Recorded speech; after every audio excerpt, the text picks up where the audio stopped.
So over the last few years at Ceol Connected, we have been developing sensory songtales, and sensory songtales is the strand of our work where we bring together and collaborate with really brilliant and really inspiring artists and creatives to develop multisensory workshops and multisensory touring productions for children with additional needs. So over the next 4 months, a team of 8 artists will work on Lullaby Leaf, an immersive, inclusive, highly participatory sensory show for children with Down syndrome and children with complex needs.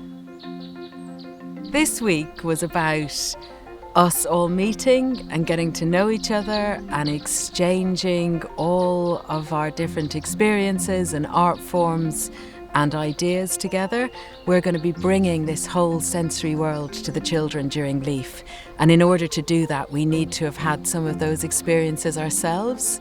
So we worked a lot on trust between ourselves and on taking each other on sensory journeys. We learned to play together, both musically as the musicians to play together, but also with the objects.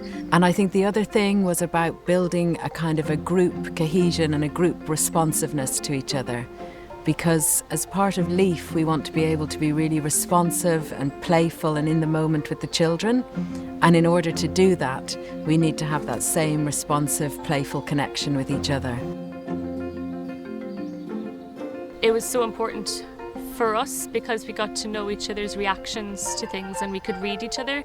And then to realise that sense of play, we don't know what anybody's going to do or what the child is going to do or how maybe some of the children are going to react. They might love something and they just want to get up and they want to dance, or they want to get up and they want to play with an object. Because we have done that ourselves, really prepared us for maybe something we don't expect. There might be, we don't know what the children are going to do.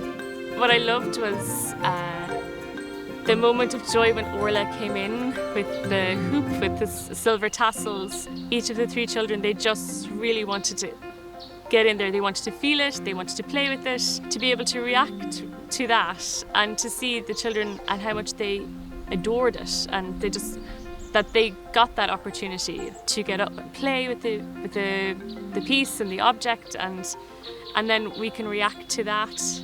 And then how they were affected by the music as well. It was really lovely. He was so focused on the music, it took him a little to get involved with the other. He likes to sit, so it did get him, did take a few minutes for him to get up and totally embrace the experience, I suppose. I noticed that when the bull song was on, the music was revved up. He got revved up, he wanted to run in and join in. And then when it moved to the softer camera music, when I looked at him, he was yawning. So he totally was moved by the music that was, happening at the moment. There were no words needed. He just knew by the whole openness of everybody, and then allowing him to do what he thought was right with the tin and even the brush. He actually was singing into the brush. He was kissing the tip of the brush, and like a microphone. So giving him the time to go, okay, well, this is what I want to do right now. And that's why I left him at it. I didn't speak words to him. Just do whatever you want to do. This can be your moment, your hour to do whatever. You're always telling them, no, do this and move here and do this. So I just said, here, you can embrace it whatever way you like yourself. It's very important because there are simple things which I learned today from them. How to interact, the relaxation music in the background can work while working with them. So you see that umbrella, he was lying down, he was fully concentrating, and the umbrella with all that, the glittery things. It was so relaxing for him, and it's just the simple ideas which never came into my mind, and I will do everything like the one they put that umbrella thing. That was so relaxing, so calming, and a sort of tranquility for him. Abdullah loved everything, and so when he's happy, we are all happy, and the staff and everyone was so good and cooperative, and it's a lovely day. In terms of Ellen's participation and engagement, she absolutely was completely engaged. There was no moment in there where I thought, oh, she's off now on a wander. She wanted to take in the whole space.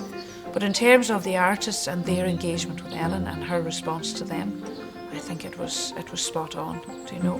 And even when Tara was over with the beans, like that went on for a very long time. I think that was possibly the longest interaction she had.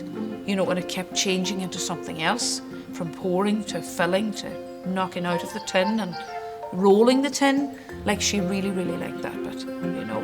How much of that was noise related and how much of that was the fact that she had something she could throw, I don't know. But she really, really liked that as well. I think the greatest thing that you can offer as artists to anyone like Ellen or anyone with extra needs is to let them be themselves, let them come out of their shell and give them the freedom to express themselves like those 3 children were doing in there this morning.